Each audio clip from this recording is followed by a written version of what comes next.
आज के इस ऐतिहासिक दिन उन सपूत वीर और वीरांगनाओं को मेरा नमन, जो अपने बल, बुद्धि, विवेक, यहाँ तक कि अपने प्राणों की भी आहुति देकर इस मातृभूमि की रक्षा करते हैं। साथियों, जैसा कि हम सब जानते हैं, एक लंबे समय तक भारतीयों के सरल स्वभाव, दयालु व भोलेपन का फायदा उठाकर दोगले अंग्रेजों ने हुकूमत अपने हाथ में ले ली थी।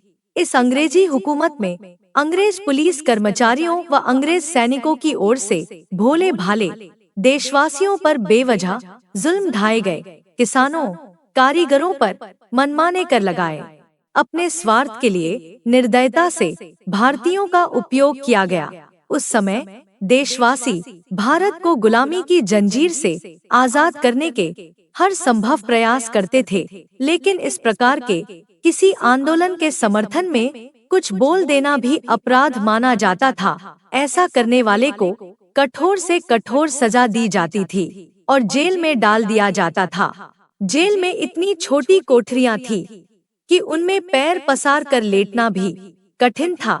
प्रत्येक कोठरी का मुंह दूसरी तरफ था, जिससे एक कोठरी का कैदी दूसरे कोठरी के कैदियों को न देख सके।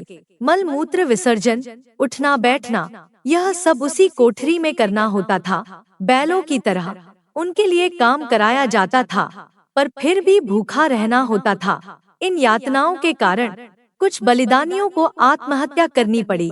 अपनी हुकूमत चलाने के लिए यह निर्दय, निर्दोष बूढ़ी औरतों व बच्चों को भी यातनाएं दे देकर उनका कत्लेआम कर देते थे। तोपों के मुंह पर लटकाना, सार्वजनिक रूप से वृक्षों पर लटकाना, हाथी के पैर के नीचे कुचलवाना, तोप से उड़ा देना, धधकती आग में गांव के गांव को घेरकर जीवित जला देना, समुद्र में फेंक देना, जैसे क्रूरतापूर्ण कृत्य इनके जुल्मों के तरीके थे। इस काल में इन अंग्रेजों की अमानवीयता के कारण असंख्य निर्दोष भारतीयों ने मातृभूमि के लिए अपने प्राणों की आहुति दे दी। स्वतंत्रता हमें तभी मिली है जब इन लाखों वीरों ने अपना बलिदान देकर संघर्ष की ज्योति को निरंतर जलाए रखा है। उन्हें पता था कि हमारे संघर्ष का परिणाम तड़पा तड़पा कर दी जाने वाली मौत है। देश पर मर मिटने को तैयार बलिदानियों ने सिर पर कफन बांधकर स्वतंत्रता यज्ञ में आहुति दी। ऐसे वीरों को मेरा बारंबार नमन। जय हिंद, जय भारत, वंदे मातरम।